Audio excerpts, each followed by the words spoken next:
Hello प्यारे बच्चों, नमस्कार। एक नई वीडियो में फिर से आपका स्वागत है। इस वीडियो में हम क्लास 10वीं के पहला चैप्टर रासायनिक अभिक्रियाएं एवं समीकरण पढ़ रहे हैं। इसका पहला वीडियो अपलोड हो चुका है। अगर आप वो नहीं देखे हैं तो ज़रूर देखिए ताकि आपको पहले चैप्टर का कंसेप्ट समझ में आए। और इस वीडियो में हम आपको उससे आगे पढ़ाने से पहले मैं आपको चाहता हूँ कि धनायन ऋणायन के बारे में अच्छी तरीके से समझाकर आपको समीकरण बनाना सिखा दें, यानी केमिकल रिएक्शन जो रासायनिक अभिक्रिया होती है उसको अच्छी तरीके से समझा दें ताकि आने वाले वीडियो में और आने वाले कंसेप्ट में आपको कोई दिक्कत न हो। और दूसरी बात यह है कि मैं आपको जो धनायन ऋणायन लिखा रहा हूँ यह आप ज़रूर लिख लीजिएगा, इससे बाहर आपको और याद करने की ज़रूरत नहीं है। तो पहले हम इसमें बता देते हैं कि धनायन क्या होता है, यानी कि ऐसे तत्व जो अपने इलेक्ट्रॉन को दान करके अपने पर जो आवेश प्रदान यानी आवेश प्राप्त करते हैं उसे हम धनायन कहते हैं। यानी जितने वे इलेक्ट्रॉन को डोनेट करेंगे उतना ही उस पर चार्ज आता है, यानी कि उसे हम धनायन कहते हैं। और ऋणायन मतलब होता है जितने इलेक्ट्रॉन वो लेगा उतने उस पर क्या आएगा, निगेटिव चार्ज आएगा, उसे हम ऋणायन कहते हैं। तो हालांकि मैं आपको बता दूं कि हाइड्रोजन पर H+ यानी कि एक धनायन होता है, लिथियम पर Li+ होता है यानी कि एक धनायन होता है, सोडियम को हम Na+ लिखते हैं, पोटेशियम को K+ लिखते हैं, चांदी को यानी कि सिल्वर को Ag+ लिखते हैं, कॉपर को Cu+2 लिखते हैं, मरकरी को यानी कि पारा को Hg+ लिखते हैं, अमोनियम को NH4+ लिखते हैं, बेरिलियम को Be+2 होता है, मैग्नीशियम Mg+2 होता है, कैल्शियम Ca+2 होता है, बेरियम Be+2 होता है, ऐसे ही लोहा Fe+3 होता है, जिंक Zn+2 होता है, एल्युमिनियम Al+3 होता है, सिलिकॉन Si+4 होता है और कार्बन C+4 होता है। तो ये थे कुछ धनायन। अब आपको मैं ऋणायन दिखा देता हूँ, ठीक है। ऋणायन में जो भी मैं आपको ये लिखवा रहा हूँ इससे अधिक आपको याद करने की ज़रूरत नहीं है। इतना ही याद करने से आप 12वीं तक आराम से केमिस्ट्री समझ सकते हैं, ठीक है। और कुछ उसमें आते रहते हैं तो धीरे धीरे याद हो जाते हैं, लेकिन बेसिकली आपको इतना याद होना चाहिए, ठीक है। तो देखिए ऋणायन में मैं आपको पहले दिखा दूँ, क्लोरीन पर Cl-1 होता है, ब्रोमीन पर Br-1 होता है, आयोडीन I-1 लिखते हैं, फ्लोरीन F-1, नाइट्रेट NO3-1 होता है, हाइड्रोक्साइड OH-1 होता है, ठीक है। हाइड्रोजन कार्बोनेट HCO3-1 होता है, ऑक्सीजन को O-2 लिखते हैं, सल्फर को As-2 लिखते हैं, और सल्फाइड को देखिए यहाँ पर सल्फाइड है तो इसे हम SO3-2 लिखते हैं। सल्फेट तो यहाँ पर सल्फेट है, यहाँ पर सल्फाइड है, थोड़ा सा अंतर है। सल्फाइड को SO3 लिखते हैं, सल्फेट को SO4-2 लिखते हैं। कार्बोनेट CO3-2 होता है इसका आयन, ठीक है। नाइट्रोजन N-3 होता है, ठीक है। फॉस्फेट देखिए PO4-3 लिखा जाता है, फास्फोरस को P-3 लिखा जाता है और बोरेट को BO3-2 होता है। तो ये थे कुछ ऋणायन और धनायन, ठीक है। अब मैं आपको समझाने वाला हूँ कि इनसे आप किस प्रकार से रासायनिक अभिक्रिया करते हैं और रासायनिक अभिक्रिया करने के बाद हम जो है किस प्रकार से यह NaCl जिसे हम सोडियम क्लोराइड कहते हैं यह सूत्र कैसे बनता है और किस प्रकार से अभिक्रिया करके ये आता है। तो चलिए अब एक एक क्वेश्चन समझते हैं और एक एक आसान भाषा में समझने की कोशिश करते हैं, ठीक है। सो आपका पहला टॉपिक है क्लोरीन के साथ अभिक्रिया, ठीक है।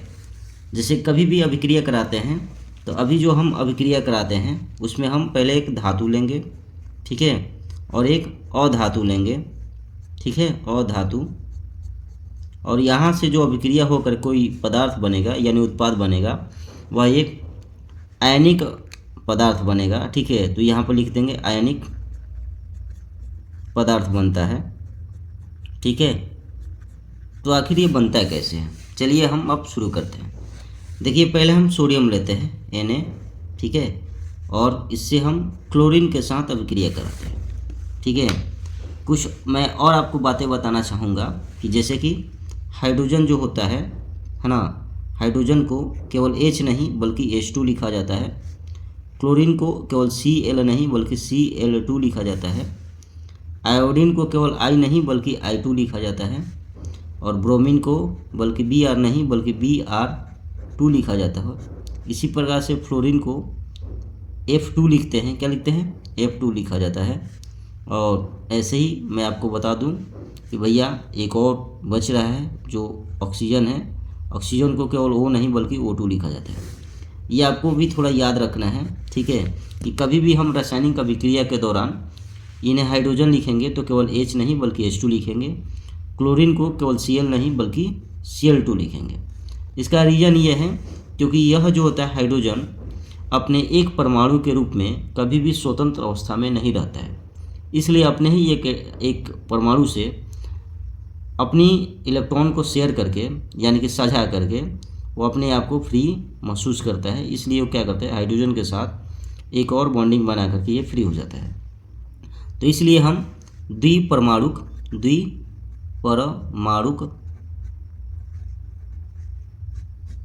तत्व कहते हैं। ठीक है, तो ये कुछ इम्पोर्टेंट हैं जिन्हें हम द्विपरमाणुक तत्व कहते हैं। ठीक है, अब जो कार्यक्रम हम चालू किए थे वह नीचे से स्टार्ट करते हैं तो बेहतर होगा समझने में और एक एक चीज़ क्लियर होता जाएगा। ठीक है, तो हम लिए थे सोडियम और सोडियम को अभिक्रिया करा रहा था क्लोरीन के साथ, तो आखिर क्या होगा। ठीक है, पहले हम बारी बारी से दोनों तत्वों का धनायन और ऋणायन लिखेंगे यानी कि आयन लिखेंगे। तो देखिए हम अभी पढ़ के आए हैं कि सोडियम को हम Na+ लिखते हैं और क्लोरीन को भैया -1 लिखते हैं। ठीक है, तो जब किसी तत्व पर यानी तत्वों पर आयनों की संख्या समान हो, यह प्लस यह दर्शाता है कि यह अपने इलेक्ट्रॉन को देकर प्लस बनाया है और यह माइनस दिखाता है कि यह इलेक्ट्रॉन लेकर माइनस बना है। तो इसका मतलब ये हुआ कि इसमें ये जो आयन है यह देने के बाद प्लस होता है, लेने के बाद माइनस होता है। तो ये प्लस माइनस ये दर्शाता है कि यह एक धातु है और ये एक अधातु है। ठीक है, धातु की प्रवृत्ति होती है कि इलेक्ट्रॉन को डोनेट करके अपने ऊपर धनायन लाता है और अधातु का नेचर होता है कि इलेक्ट्रॉन को ले करके अपने ऊपर ऋणायन लाता है। ठीक है, तो अब क्या करते हैं, जब आयन समान हो, जैसे कि यहाँ पर भी एक है और यहाँ पर भी एक है, यह ध्यान रहे यह प्लस माइनस केवल दर्शाने का एक तरीका है, क्योंकि ये धातु है तो प्लस होता है और निगेटिव है तो ये अधातु होता है। ठीक है, लेकिन यह संख्या के रूप में देखा जाए तो इसके पास भी +1 है और इसके पास भी -1 है। तो इसका मतलब ये होता है कि इसका जो है ये आयन इसके नीचे लिखा जाएगा, इसका आयन इसके नीचे लिखते हैं और इसका आयन इसके नीचे लिखते हैं। तो जब लिखेंगे तो ये बनेगा Na, पहले हम धातु वाला लिखते हैं और ये जो -1 है इसको लिखते हैं Na1, उसके बाद Cl। ठीक है, और जब Cl जो होता है किसी धातु के साथ कंबाइंड रूप से लिखा जाता है तो इस दो को नहीं लिखा जाता है। ठीक है, ये सब सिंगल लिखा जाएगा तब ये इसको इस फॉर्म में लिखा जाता है। लेकिन अगर वह किसी धातु के साथ अभिक्रिया करके वह एक दूसरे के साथ शामिल होकर लिखा जाता है तो इस दो को नहीं लिखा जाता है, बल्कि इसके नीचे क्लोरीन के नीचे इसकी बैलेंसी यानी कि संयोजकता लिखी जाती है। तो ये हो जाएगा NaCl1।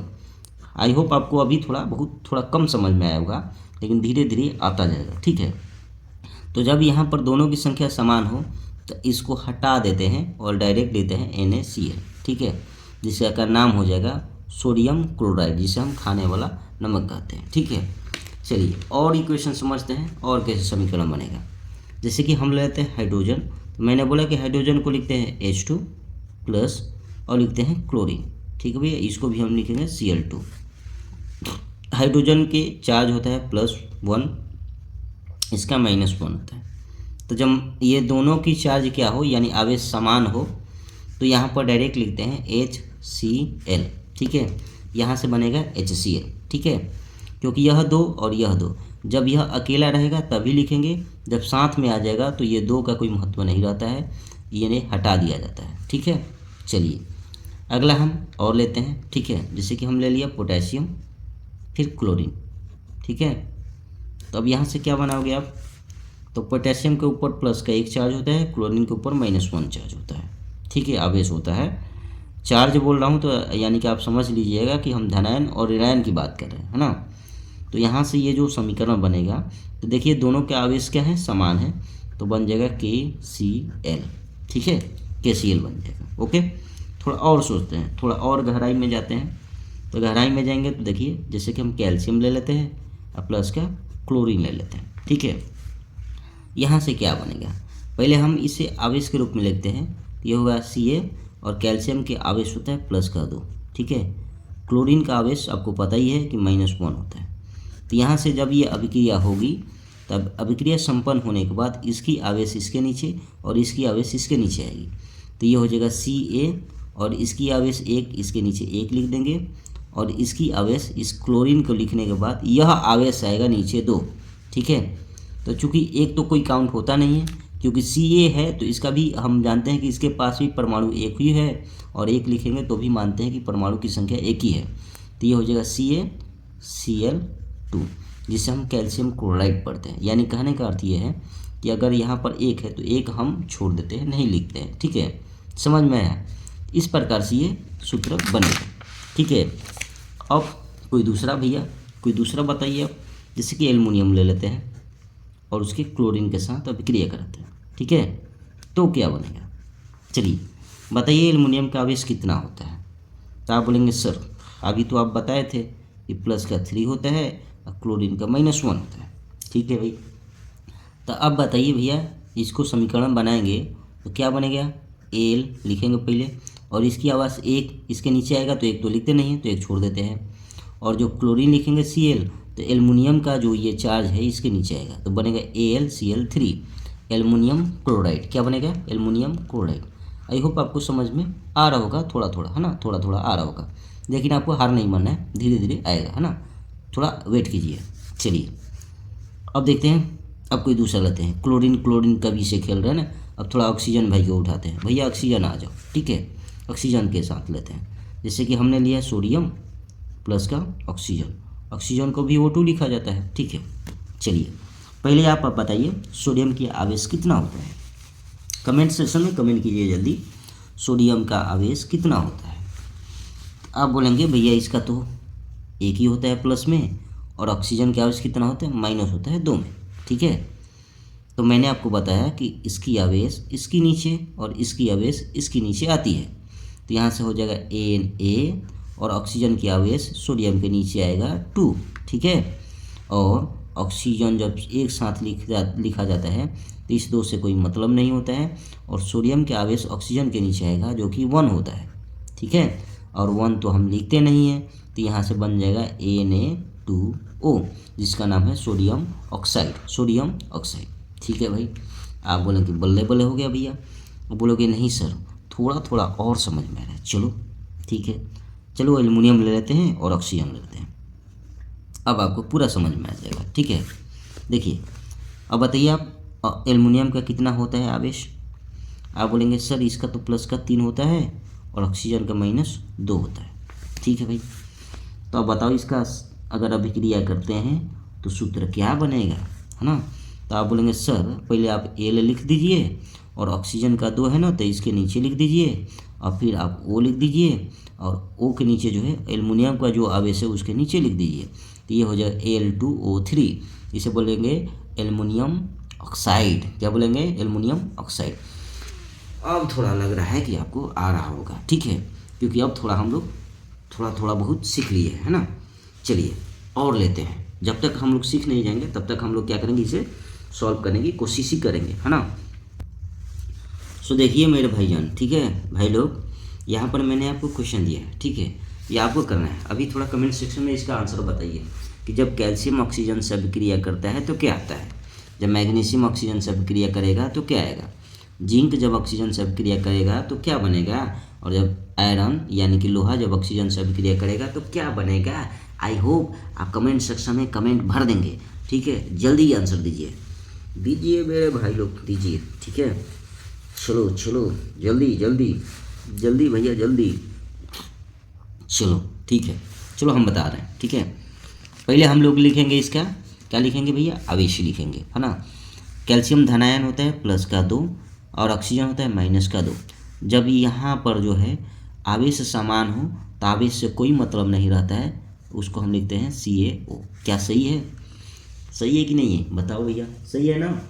आवेश समान हो तो आवेश काट देते हैं, आवेश की कोई महत्व नहीं होती है, और यहाँ से बनेगा कैल्शियम ऑक्साइड। क्या बनेगा? Calcium oxide. मैग्नीशियम का भी होता है +2, ऑक्सीजन का -2। तो यहाँ पर भी आवेश क्या है, सेम है, तो यहाँ बनेगा MgO, मैंगो बनेगा ना, मैंगो, ठीक है। जिंक यहाँ 2 होता है प्लस, ऑक्सीजन -2 होता है, तो यहाँ पर भी बनेगा ZNO, जिंक ऑक्साइड। क्या बनेगा? Zinc oxide. इसका बताइए भैया, आयरन का +3, ऑक्सीजन का -2, तो बताइए अब क्या बनेगा, कमेंट सेक्शन में बोलिए। तो बोलेंगे भैया Fe2 और O3 बनेगा। Fe इसका नीचे 2 और O इसके नीचे 3, ठीक है, आयरन ऑक्साइड बनेगा, आयरन ऑक्साइड बनेगा, ठीक है। आ रहा है कि नहीं समझ में? आई होप आपको आ रहा होगा, ठीक है। चलिए, बहुत बड़ी बात यह है कि देखिए कभी कभी क्या होता है कि हमेशा जो है ना, आपको कभी OH से भी अभिक्रिया कराने के लिए दे दिया जाता है कि भैया OH से अभिक्रिया होगी तो क्या होगी, चलो कर लेते हैं ना। जैसे कि मैंने दे दिया सोडियम, भैया दे दिया OH, बता दो क्या होगा। मैंने दे दिया Mg और दे दिया OH, ठीक है भाई, करा लो क्या होता है, ठीक है, कराओ क्या अभिक्रिया होती है ना। मैंने दे दिया एल्युमिनियम OH, चलो करा दो क्या होता है ना। मैंने दे दिया भैया आपको जिंक और OH, बताओ क्या हो गया अभिक्रिया करने के बाद क्या आएगा, है ना। बताओ इसका आंसर क्या होगा, बता दो जल्दी, है ना। तो आप कहोगे सर पहले इसका हम आवेश लिख लेते हैं, ठीक है। अब आवेश नहीं लिखेंगे, ठीक है, अब क्या करेंगे हम लोग, डायरेक्ट लिखेंगे। चलिए, सोडियम को पता है कि +1 होता है और OH का मालूम है कि -1 होता है, तो +1 -1 समान आवेश है, तो इसको लिखेंगे केवल NaOH, सही है ना, सोडियम हाइड्रोक्साइड। क्या मैं सही लिखा हूँ? ठीक है ना, कमेंट सेक्शन में बताइए, क्योंकि इसका +1 है, इसका -1 है, तो आवेश समान हो तो आवेश नहीं लिखा जाता है, ठीक है भैया। मैग्नीशियम का होता है +2 और इसका होता है -1, तो देखिए इसका +2 इसके नीचे आएगा और इसका -1 इसके नीचे आएगा, तो बोलेंगे Mg1 भैया और OH, ठीक है, और 2 ऐसे लिखेंगे। अब ये बताइए 2 ऐसे लिखेंगे कि भैया ऐसे लिखेंगे, थोड़ा सोचिए। तो ऐसे लिखेंगे क्यों? क्योंकि ये देखिए OH क्या है, इसमें ऑक्सीजन है, हाइड्रोजन है, तो इसकी आवेश इन दोनों के नीचे आएगा, ठीक है। तो इसको ऐसे पढ़ते हैं, कैसे पढ़ते हैं भैया, Mg और 1 तो लिखते नहीं है, MgOH, और इसको बोलते हैं ट्वाइस, क्या बोलते हैं, ट्वाइस, मैग्नीशियम हाइड्रोक्साइड, ठीक है। चलिए, एल्युमिनियम कितना होता है, 3 होता है, इसका 1 होता है, तो इसकी 3 आवेश इसके नीचे आएगी, तो बोलेंगे L, और इसकी 1 लिखेंगे नहीं, OH, और ऐसे ब्रैकेट डाल का 3, तो होगा एल्युमिनियम हाइड्रोक्साइड, ठीक है। ये तो बनेगा एल्युमिनियम हाइड्रोक्साइड, लेकिन पढ़ेंगे कैसे, AlOH थ्राइस। जब 2 हो तो इसे बोलते हैं ट्वाइस, ठीक है, और जब 3 हो तो इसे बोलते हैं थ्राइस, थ्राइस, क्या बोलते हैं, थ्राइस, ठीक है, थ्राइस पढ़ा जाता है। चलो इसका बता दो, चलो इसका तुम लोग कमेंट सेक्शन में इसका कमेंट कीजिएगा, ठीक है, कि इसका आंसर क्या है, ठीक है। चलो आगे बढ़ते हैं, आगे गाड़ी बढ़े जाए, है ना। आप कौन सा ले लें, बता दो भैया, कौन सा ले लीजिए, देख लो थोड़ा, ठीक है, सही है, कौन सा ले लें, हाइड्रोजन कार्बोनेट ले लिया जाए। इसके बाद देखिए ऑक्सीजन हो गया, क्लोरीन हो गया, तो बाकी ये सब तो कर ही लोगे। एक बार नाइट्रेट ले लेते हैं, है ना, पहले नाइट्रेट उसके बाद हाइड्रोजन कार्बोनेट। चलो भैया नाइट्रेट ले लेते हैं, ओके। तो देखो पहले ले लेते हैं हम लोग पोटेशियम, उसके बाद नाइट्रेट NO3। चलो बताओ, कैल्शियम नाइट्रेट, चलो उसके बाद एल्युमिनियम नाइट्रेट, ठीक है। उसके बाद और कोई याद आ रहा है, मैग्नीशियम बोले भाई, चलो मैग्नीशियम नाइट्रेट, ठीक है, ये भी बढ़िया है।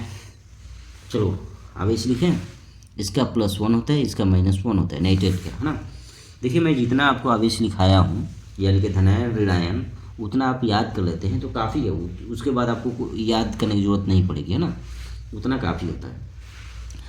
आवेश समान है, तो आवेश समान है तो क्या करे, PKNO3 लिख दो, काम खत्म। आवेश समान है तो लिख सकते हैं।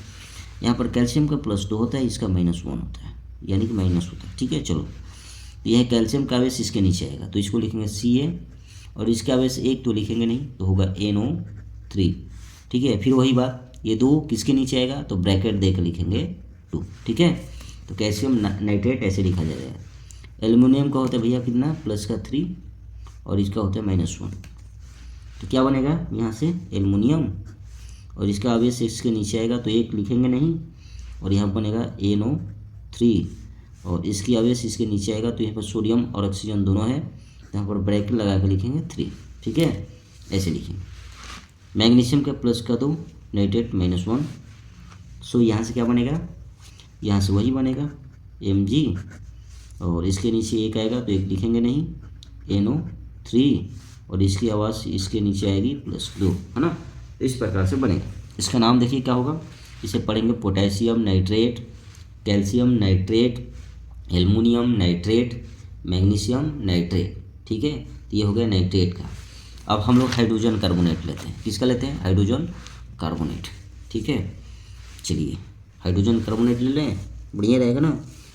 तो कौन सा बना ले भैया, तो एक पहले सोडियम लेते हैं, सोडियम और HCO3, चलो बनाओ। ठीक है, उसके बाद कैल्शियम ले ले, चलो कैल्शियम हाइड्रोजन कार्बोनेट बनाओ।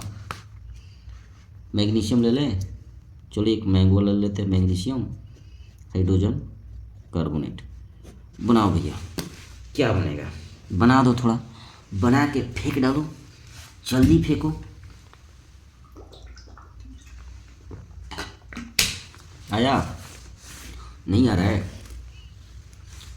आप कोशिशें नहीं कर रहे भाई। देखिए सोडियम का +1 होता है, हाइड्रोजन कार्बोनेट के बाद भी 1 ही होता है। तो जब आवेश क्या हो, समान हो, तो आवेश से कोई मतलब नहीं होता है, हम डायरेक्ट लिखते हैं NaHCO3, तो सोडियम हाइड्रोजन कार्बोनेट हो जाएगा। ठीक है, कैल्शियम का +2, हाइड्रोजन कार्बोनेट का -1, तो अब आवेश इसके पास 2 है तो इनके पास नीचे आएगा, तो लिखेंगे पहले कैल्शियम हाइड्रोजन कार्बोनेट। अब ये 2 आवेश इसके नीचे आएगा तो ब्रैकेट लगा के ऐसे लिखेंगे बस। अब यहाँ से क्या बनेगा, मैग्नीशियम 2 -1, तो हो जाएगा मैग्नीशियम, ब्रैकेट लगा देंगे HCO3, और ये 2 लिखेंगे। ठीक है, इस प्रकार से ये सारी चीज़ें होती है। ठीक है, आई होप आपको ये सब समझ में आ रहा होगा। अगला हम दे रहे हैं आपको कार्बोनेट के साथ, है ना। तो जैसे कि कैल्शियम ले लिया और कार्बोनेट CO3 ले लिया, बताइए क्या होगा।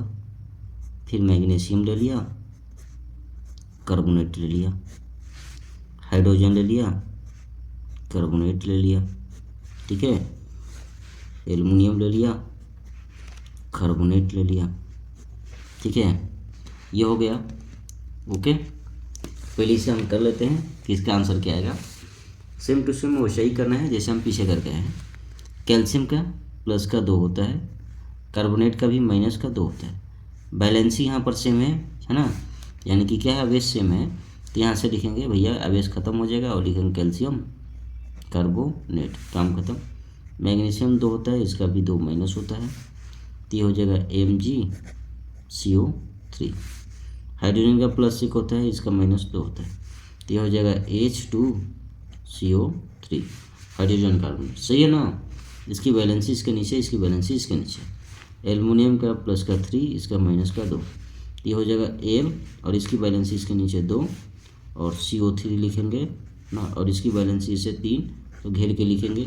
ठीक है, तो ये हो जाएगा एल्युमिनियम कार्बोनेट। ठीक है, अब हम सल्फेट और सल्फाइड ले लेते हैं। ठीक है, उसके बाद आपको मैं जानूंगा कि रासायनिक अभिक्रिया कराने आ गया है। ठीक है, यानी सूत्र बनाने आ गया है। तो ये काम करते हैं, पहले हम ले लेते हैं जिंक और HO4 सल्फेट, एल्युमिनियम सल्फेट, फिर आयरन सल्फेट। ठीक है, और कुछ बताइए। कॉपर ले लें, चलो कॉपर सल्फेट, और कोई हाइड्रोजन ले ले, चलो हाइड्रोजन सल्फेट। बस इतना आपको समझा दूंगा, बस आपको आ जाएगा। ठीक है, कोई दिक्कत बताओ बचुआ? नहीं तो देखो यहाँ से हम वही काम करेंगे जो करते आ रहे हैं। जिंक का बताइए आवेश, पहले चलिए आवेश बताइए, आवेश किसका कितना होता है। ठीक है, जिंक का +2, एल्युमिनियम का +3, आयरन का +3, कॉपर का +2, हाइड्रोजन का +1। ठीक है, सल्फेट का तो सबका सेम होगा, -2 -2 -2 -2 और -2। हालांकि ये सब लिखना नहीं है, आपको जैसे जैसे एक्सपीरियंस आएगा वैसे वैसे आप लिखना छोड़ देंगे, लेकिन अभी आपको सीखना है इसलिए आप लिख रहे हैं ना, और मैं आपको लिख लिख कर सिखा रहा हूँ। तो यहाँ पर देखिए दोनों आवेश क्या है, सेम है, तो कुछ नहीं डायरेक्ट लिख दो जिंक और सल्फेट, काम खत्म। यहाँ आवेश सेम नहीं है तो यहाँ पर लिखेंगे एल और इसकी वैलेंसी एल्युमिनियम के नीचे, और SO4 लिख करके और इसकी वैलेंसी इसके नीचे 3, लेकिन घेर के लिखेंगे। ठीक है, चलो फिर वही Fe और इसकी वैलेंसी 2 और SO4 और इसकी वैलेंसी इसके नीचे 3, लेकिन घेर के लिखेंगे। ठीक है, तो अब देखिए यहाँ पर क्या है, दोनों क्या है, सेम है, तो सेम है तो कॉपर सल्फेट। और यहाँ पर देखिए हाइड्रोजन +1 है और ये -2 है, तो यहाँ पर भी भैया इसके नीचे 2 आ जाएगा और SO4 हो जाएगा। 1 लिखते नहीं है क्योंकि वो ऑलरेडी क्या होता है, इसके पास सबके पास 1 एटम कंसीडर होता है। ठीक है, तो ये था, आपको ये बताने से पहले मैं आपको दिखा देता हूँ कि मैं आज आपको ये पढ़ाने वाला था रासायनिक समीकरण का महत्व। ठीक है, उसके बाद मैं आपको बताता, ठीक है सॉरी यहाँ से, हाँ ये भी सब बताने वाला था कि रासायनिक समीकरणों को संतुलित करना। ठीक है, तो भैया हम संतुलित तो तब करेंगे जब हमें रासायनिक समीकरण आएगा, तो पहले हम रासायनिक समीकरण सीख लिए, अब हम अगले वीडियो में हम रासायनिक समीकरणों को संतुलित करना सीखेंगे। ठीक है ना। और ये जो आज हम लोग सीखे हैं इसका बहुत ही इम्पोर्टेंट होने वाला है कि जब मैं आपको जैसे अभिक्रिया के प्रकार पढ़ाऊँगा, जैसे कि संयोजन अभिक्रिया है ना, उसके बाद यहाँ पर देखिए वियोजन अभिक्रिया, उसमें यह अपघटन, तो ये सब सारी जो अभिक्रिया मैं पढ़ाऊँगा तो वहाँ पर आपको ये काम बहुत आएगा, है ना। कैसे कि अब ये आप नहीं बोल पाएंगे कि सर मैं ये नहीं समझ पा रहा हूँ कि किस प्रकार से ये इक्वेशन, कैसे ये समीकरण बन गया, कैसे आया। अब इसका आपके पास जवाब है। ठीक है, तो मैं उम्मीद करूँगा कि आपको ये समझ में आ गया है। अगर कोई भी डाउट है तो आप अपना कमेंट सेक्शन में, वो आप ही के लिए बनाया गया है, कमेंट सेक्शन में अपना डाउट पूछ सकते हैं, उसका जवाब आपको अगले वीडियो में मिल जाएगा। लेकिन एक छोटा सा रिक्वेस्ट है कि अगर आपको वीडियो में कुछ सीखने को मिल रहा है, वैल्यूएबल लग रहा है, तो इस वीडियो को अपने दोस्तों मित्रों में शेयर कर सकते हैं, और इस वीडियो को लाइक करके चैनल को जरूर सब्सक्राइब कर लीजिए, और आने वाले वीडियो को नोटिफिकेशन पाने के लिए बेल आइकन जरूर प्रेस कर दीजिएगा। ठीक है, चलिए मिलते हैं नेक्स्ट वीडियो में, तब तक के लिए अपना ख्याल रखिए, ध्यान रखिए और पढ़ाई करते रहिए। धन्यवाद।